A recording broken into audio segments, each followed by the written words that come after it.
Lights, we are back with Underground Season 1, Episode 7, Cradle, and this is Part 2, so we're going to wrap everything up. So, TR, who is, I think his name is Thomas Roberts, but I've only heard him referred to by his full name once in the series. He's running around the living room being an 8-year-old boy. He's about 7 or 8, although I thought that he was older. He is a young boy, and he's playing while the women who work in the house involuntarily, under threat of being murdered, tortured, raped, are getting the dining room prepared for dinner, an event, whatever. And TR is playing with his play horse and bouncing on people. Where's James? What's going on? That, just being a little boy.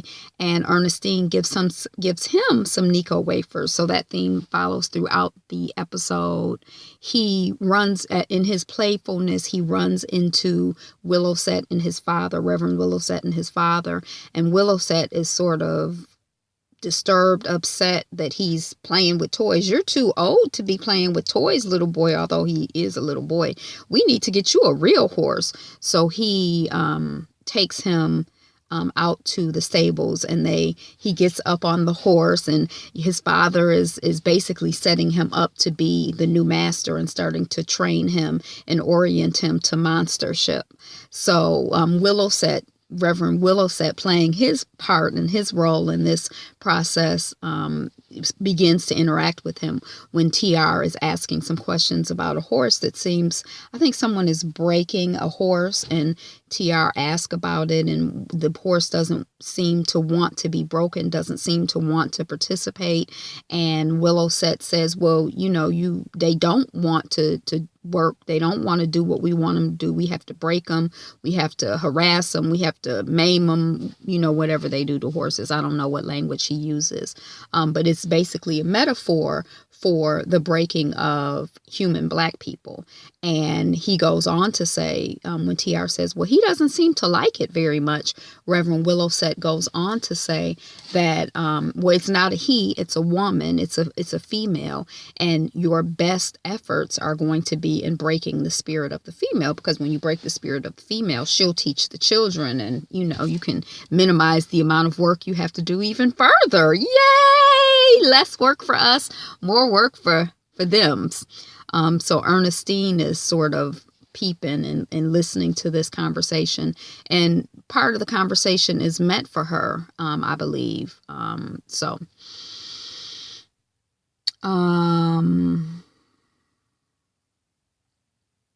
So we see TR and his father monster making in his office, and he's explaining to TR how he has improved on the plantation, he's improved on the farm, that when the grandfather Earl had it, it was much smaller, that when he got it, he removed some shell from the land, some tip he got from someone up north, or someone up north helped him, and they have just really increased and improved on their production from the land. So he wants his son TR to do the same thing, to figure out how he can improve on what they have going there. And that he explains that he's going to be the boss of everything. In an earlier scene, he has TR look to the left and look to the right and look in between, and everything you see is yours. You're going to be the monster of it all. And TR asks him, even James? And he says, yes, even James.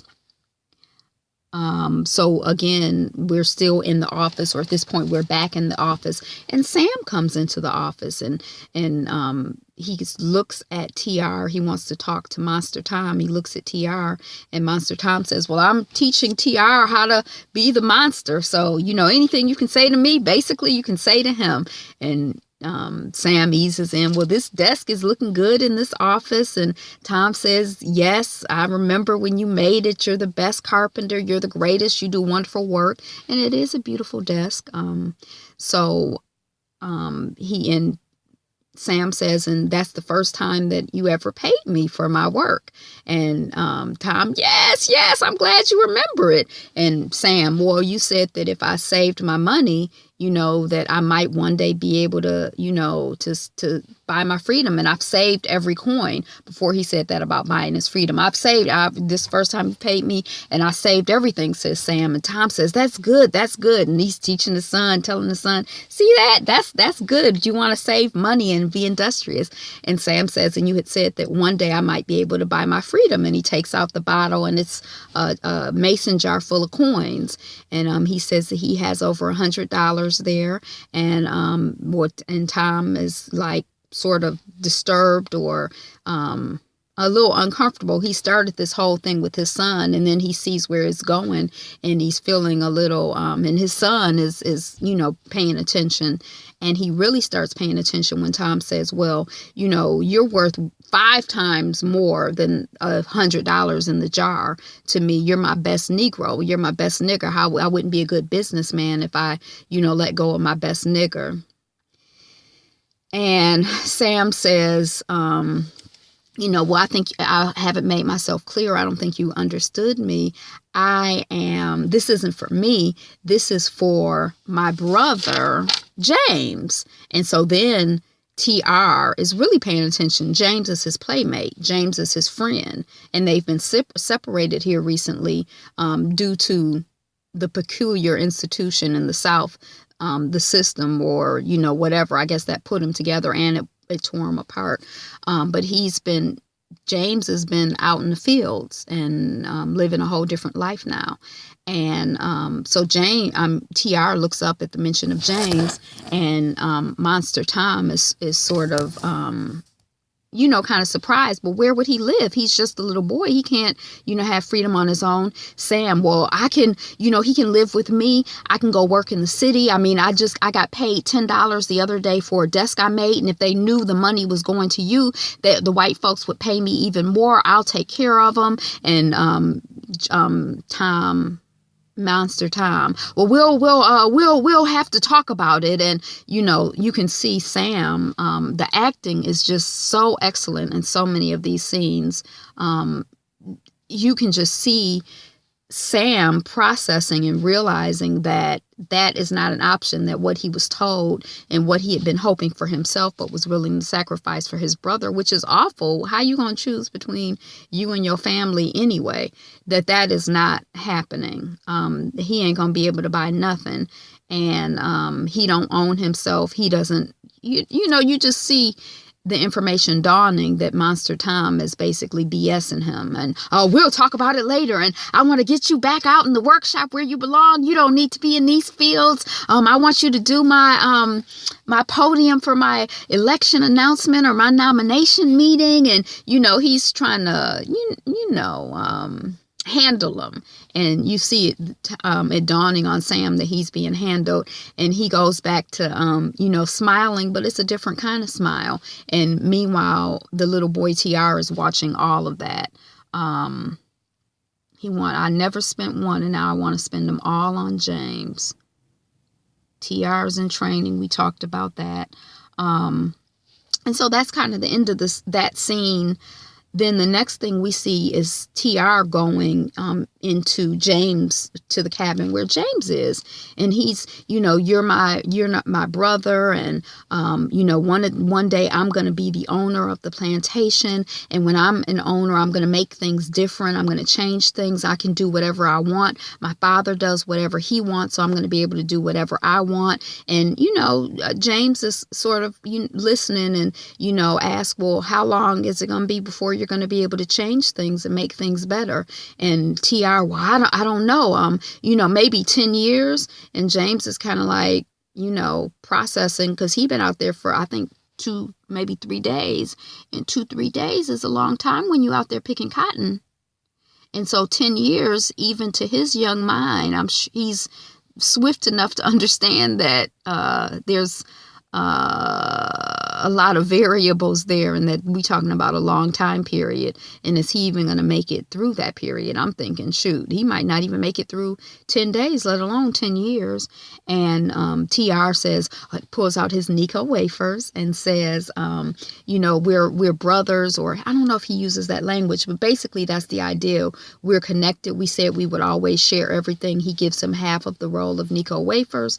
And James is like, I don't want your candy. And he turns his back and goes to the leftover food that Ernestine had given him to eat. And TR is rejected and his feelings are hurt.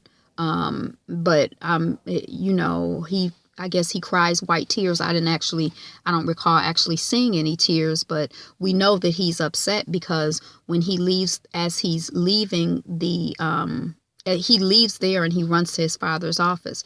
Now, what I didn't say is that when he first arrived, when he was on his way to see James, we see him see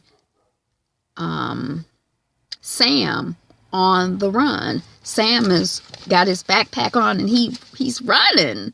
So Sam has run away, and TR saw that. He went to talk to his brother James. He didn't tell his dad when he first saw it, but after James hurt his feelings and he cried the intense white tears, then he ran to his father's office. He's run away, and told his daddy that Sam is on the run. So that's how the episode ends. Cradle. It was just brilliant. The children have been in the background. We've seen bits and pieces of them, but you just really see how everybody is just in a bad situation. It's not really a good situation for anybody. It's not a good situation for anybody. So that's episode 7, part 2, season 1, Underground Cradle. Like, comment, subscribe. Thanks for coming. And I'll see you next time. It's coming up closer. And I see that John Legend is going to be playing. Who is he going to be playing? Not Harriet Tubman. Lord, I'm losing it. But I'm just so excited. I'm just so excited. And I hope that you are too. And thanks again for joining me. Talk to you soon.